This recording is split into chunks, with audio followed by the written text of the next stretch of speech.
please now welcome Justin Shubow to talk about Roger Scruton's philosophy of architecture.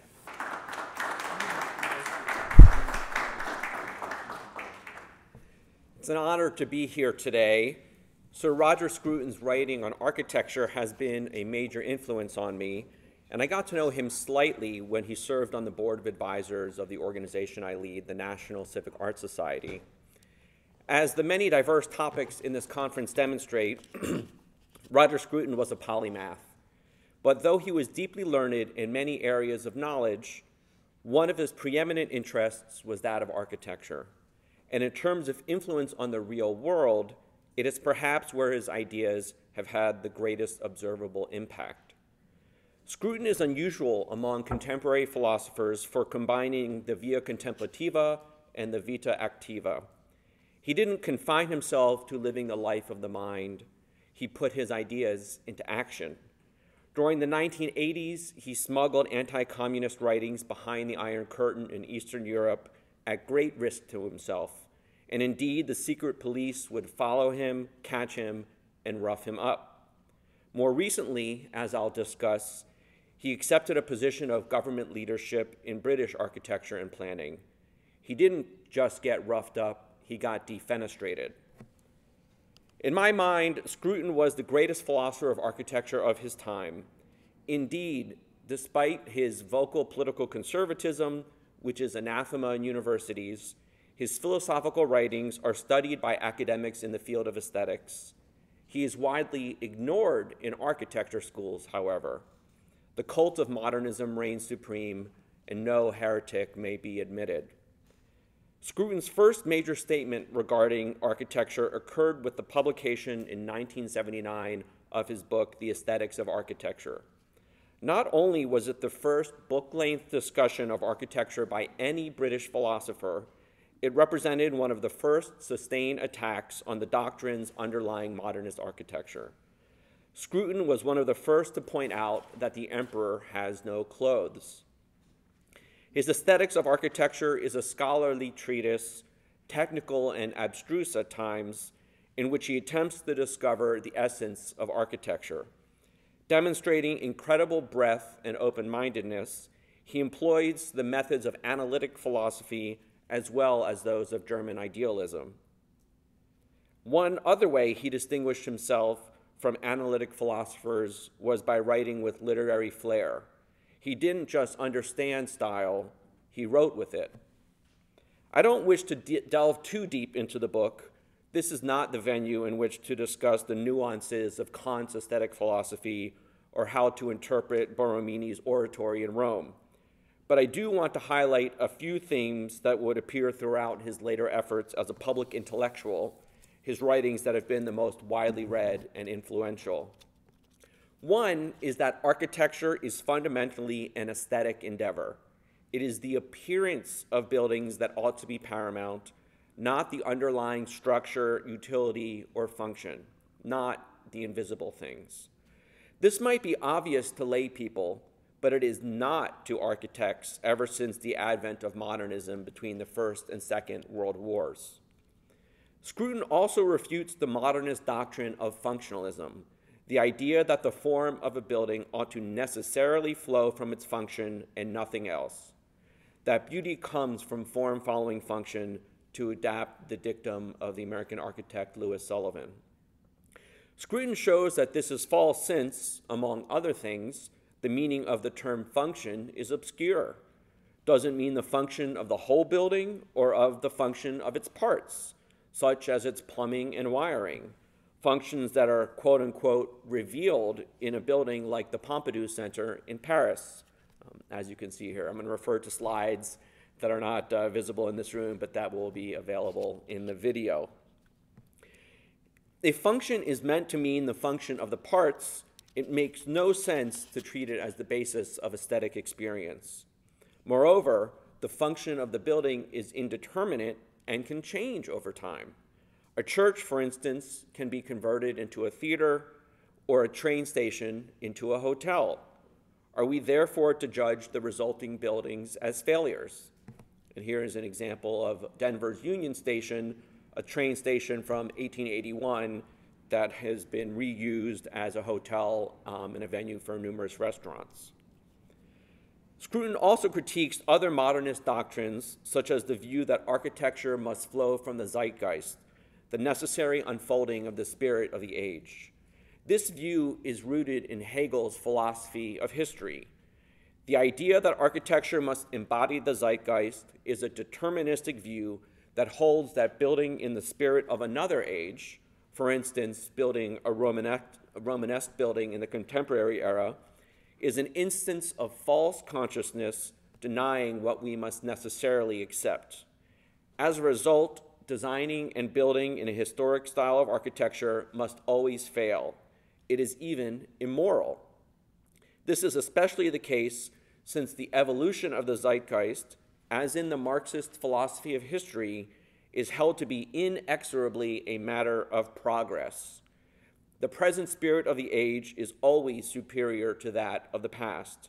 And it is no surprise, I would add, that so many modernist architects share a progressive worldview disdainful of traditional culture in the past. Scruton is more amenable to Hegel than many other Anglo-American philosophers, and he does appear to accept that a Hegelian view of history has some validity. He says there's no other way of recognizing that there is, for instance, a Renaissance age as opposed to a Baroque age. However, Scruton is skeptical that any one style can be the style of the age. He asks us to consider, for instance, the buildings designed by the masterful English architect Sir Edwin Lutyens, as you can see here, classical buildings constructed when modernism was on the rise.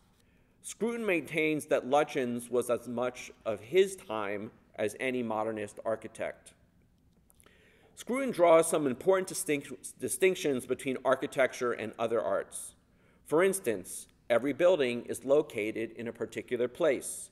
The locale matters: the street, the neighborhood, the town, the country. Buildings in cities are inevitably parts of an ensemble. There is just a coordination problem that should be solved through a harmony of style or styles.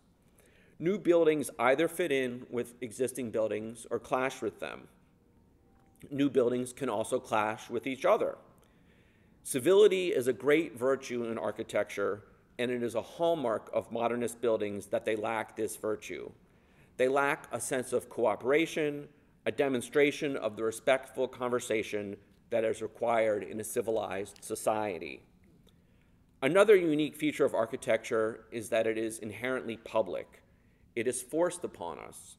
Architecture is a pervasive force that shapes our everyday lives, regardless of our self-understanding or existing worldview. Therefore, architecture is the most political of the arts. There are additional distinctions regarding the appropriateness of modernism in the architecture versus that in literature and the fine arts. For one thing, modernism in the arts is largely a matter of personal self-expression, with the artist often trying to convey the spirit of modern consciousness as he or she sees it. Yet architecture, in Scruton's view, is fundamentally impersonal and communal, not individualistic. Scruton also distinguishes architecture from the arts since its history is replete with revivals. For instance, the revival of the classical in the Renaissance or the revival of the Gothic in the 19th century. And these revivals, which can direct all architecture of their time, occur in earnest, without irony. In Scruton's words, quote, "For the serious architect, the past exists not as a legacy to be possessed through a self-conscious act of the modern will, but as an enduring fact, an ineliminable part of an extended present." In other words, the use of historic styles should not be limited to this or that particular era, since such architecture is eternal, or rather everlasting. A running theme throughout Scruton's life's work is that aesthetic experience, such as the experience of beauty, is not wholly subjective. We do, as a matter of fact, argue about taste. In fact, it's one of our favorite things to do. When engaging in such arguments, we give reasons for our views, not just stating a preference in the way you might say, well, I like vanilla and you like chocolate, and that's the end of it. The fact that we give reasons implies that we believe there is a non-subjective truth about the matter. And in fact, arguing about aesthetics rightfully leads not just to changes in belief, but to changes in our aesthetic experience. As our conception of a building changes, so too does our experience of it. We forever experience a particular work of art or building in a different way. As Scruton eloquently puts it, our aesthetic preference means something more to us than mere pleasure or satisfaction. It is the outcome of thought and education. It is expressive of moral, religious, and political feeling, of an entire Weltanschauung with which our identity is mingled. A related theme that appears throughout Scruton's writings is that architecture is inseparable from everyday life, of practical living. To quote, "Architecture is simply one application of that sense of what fits, which governs every aspect of daily existence. One is moved away from the realm of high art towards that of common practical wisdom," unquote. Just as in the mundane scheme of things, someone sets a table according to a particular sense of composition or carefully dresses for a special party, architecture is a matter of fittingness too. It is a matter of fittingness to its surroundings and to us as moral beings. This, he believes, is perhaps the most important feature of architecture. He elaborates upon this truth in a collection of essays, The Classical Vernacular, Architectural Principles in an Age of Nihilism. He writes, quote, "The aesthetics of everyday life consists in a constant process of adjustment between the appearances of objects and the values of the people who create and observe them. Since the common pursuit of a public morality is essential to our happiness, we have an overriding reason to engage in the common pursuit of a public taste. We must never cease, therefore, to seek for the forms that display as a visible meaning the moral coordination of the community." Because of architecture's inseparability from everyday life, it follows that vernacular architecture, the architecture of the quotidian and the repeatable, is of more concern than masterpieces. Through the use of the vernacular, we create a sense of feeling of being at home in the world and a sense of community. In vernacular architecture, the genius plays no role, which is good, since geniuses like Michelangelo are extremely rare. The vast majority of architects are mere mortals, incapable of significant beneficial originality, and indeed, most buildings are not even designed by architects, but by mere builders. The proper audience of everyday buildings is the common man, not the cognoscenti or the aesthete. Scruton notes that builders in the past were so successful in creating harmonious, pleasing structures in neighborhoods since they relied on so-called pattern books. Now, here's an example from one of those books. Dating back centuries, pattern books are illustrated how-to guides of styles, details, and motifs that were and are accessible to the ordinary architect, builder, and client. Scruton also observes that there is a sense in which pattern books existed in the minds of builders even before the texts themselves were written down. These catalogs contain idioms adapted from the orders of classical architecture, the systems of vertical organization based around the column, base, architrave, and cornice. Here are examples of the orders. Originating in ancient Greece and Rome, the orders were a great aesthetic discovery. Quote, "Everything is calculated to give maximum repose, the serene stillness of geometry, together with maximum vitality, the play of light and shade, the impression of the carving hand, life revealed within the stone." The heart of the modernists' revolution was its abolition of the teaching of classical architecture, the methods. Modernism abolished the study of moldings, of ornament, of detail, of the effects of light and shade. Here, for instance, is a shadow study. It even abolished training in drawings, even though the best way of seeing, the best way of learning to see is to draw what is in front of you. Moreover, with its emphasis on the horizontal over the vertical, modernism dissolved the facade, a term that derives from the word for face. Buildings have no front, back, or sides. Without facades, buildings cannot relate to each other like citizens in a well-ordered society, and they fail to acknowledge our existence.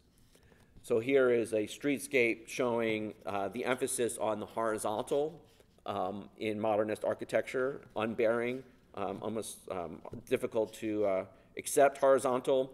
And here's a contrasting design of a long series of buildings in which there are good vertical manners. And here's an image from Scruton's book showing an example of the dissolution of the facade.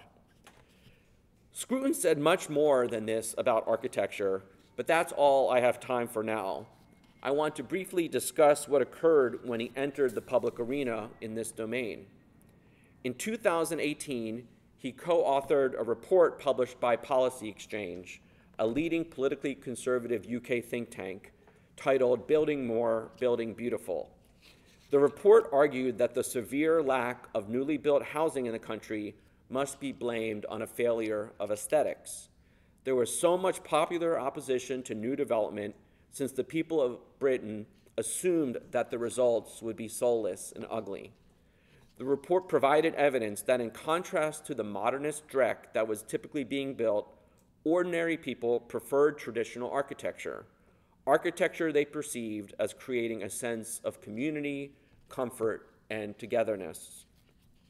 Not long after the report was released, the conservative national government created the Building Better, Building Beautiful Commission to set policy very similar to those recommended in the report, particularly by giving local communities a strong say in decisions regarding architectural style.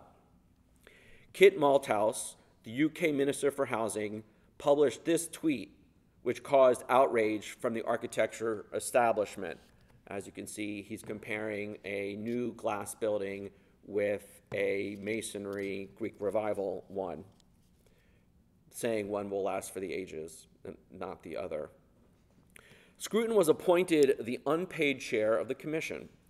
Predictably, the modernist architectural establishment, including the Royal Institute of British Architects, came out in fierce opposition. There were scurrilous attacks on Scruton in the press, with dishonest journalists twisting things he had said out of context to make him sound like a bigot. In fact, an editor at the New Statesman was later demoted as a result of his unethical writing, with the magazine issuing a public apology.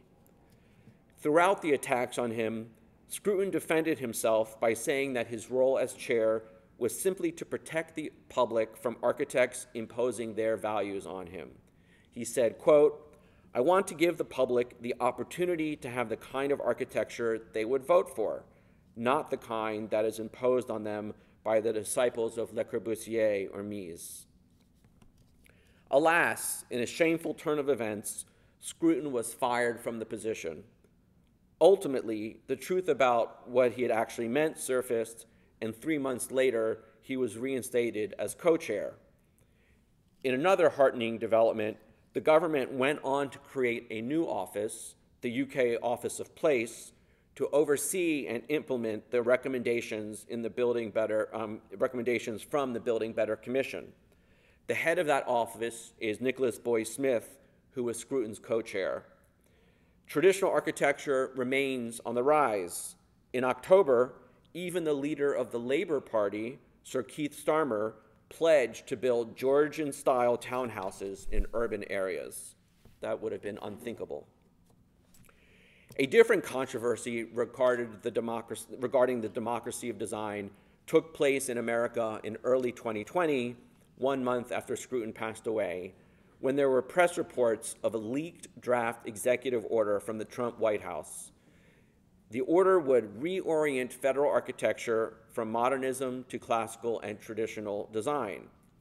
The order highlighted the inspiring history of classical federal architecture going back to the Founding Fathers, noting that George Washington and Thomas Jefferson consciously chose the classical style for the design of the White House and U.S. Capitol. The founders inaugurated a national idiom that guided federal architecture for 150 years. And here's an example. This is Capitol Hill, showing obviously the Capitol in the front. On the back right, the Library of Congress, a classical building built much later, and in the back left, the U.S. Supreme Court, which was built in the 1930s, the quote-unquote modern era. The order bemoaned a decline in federal architecture starting in the 1950s when modernism became hegemonic. And here are two examples of the sorts of banal buildings that federal buildings that began to be constructed at that time. The outcome included brutalist monstrosities like the HUD headquarters here in Washington, D.C. This is a building that 3 different HUD secretaries said is like 10 floors of basement. One secretary being a Republican and 2 secretaries being Democrat. Yet to give a sense of just how far gone government architecture is, the General Services Administration, the agency responsible for federal design, upholds the HUD building as an example of excellence in federal design. The order noted that since the 1950s, buildings have sometimes been ugly and often disliked by ordinary people, even if the designs appealed to architectural elites. The order singled out the nihilistic San Francisco Federal Building as one of the worst of recent buildings. Here's a photo of that building. Looks like an alien spacecraft about to kill you with a laser beam. The architect, Tom Main, has actually said that he designs architecture for art's sake, or architecture that takes an aggressive approach towards the public. The order contrasted the San Francisco Federal Building with a new Greek Revival federal courthouse in Tuscaloosa, Alabama, which you can see here. You might observe that that is actually the building that was in Kit Malthouse's tweet. He used an American building knowingly or not. Ultimately issued by Trump at the end of his term, the order stated that classical and traditional historic styles were to be the preferred styles for federal buildings across the country. Classical architecture was defined broadly to include everything from the neoclassical to Art Deco. The order also required that input from the general public be taken into account when design decisions were being made. The directive was at its most rigorous regarding new buildings in Washington, D.C., requiring that new federal buildings be classical. Less than 2 months after President Biden took office, he rescinded Trump's order without providing any explanation. However, ever since the order had been leaked, the American Institute of Architects, which has 80,000 members, had engaged in an energetic lobbying campaign against it. And some on the political left hysterically claimed that classical architecture was the physical embodiment of authoritarianism, of white supremacy, and so on ad nauseum. Opponents of the order included cultural elites, such as the editors of the New York Times, which published an editorial titled, "What's So Great About Fake Roman Temples?" Of course, if classical public buildings constructed today are fake Roman temples, then it logically follows that the Times thinks that the U.S. Capitol and Jefferson Memorial were equally fake when they were built. I'd also note that after the January 6th riot at the U.S. Capitol, politicians from both political parties decried what they called the desecration of this temple to democracy. Had the Capitol been a brutalist building, no one would have said it was desecrated. It would thus seem that there is something great about classical temples after all. Although the executive order was rescinded, it has had lingering effects. Last year in Congress, Senator Marco Rubio and Representative Jim Banks of Indiana introduced now pending legislation that would essentially codify Trump's order. Architecture is now on the political radar screen like it has never been before. What would Scruton have thought about the order and legislation? I think it's fair to say he would have been extremely supportive. He was, after all, an advocate for classical over modernist architecture who thought that architecture in the public realm should reflect the preferences of ordinary people. Indeed, in the year prior to the order, when my organization was increasingly making political headway, he wrote me, quote, "You will make a difference because the public no longer accepts the right of the elite to dictate our aesthetic values or the appearance of public spaces that belong to us all." His prediction was correct, but the work is not yet done. Scruton laid down the intellectual basis for change, but now it is time for our political leaders to shake modernism down to its foundations. Thank you.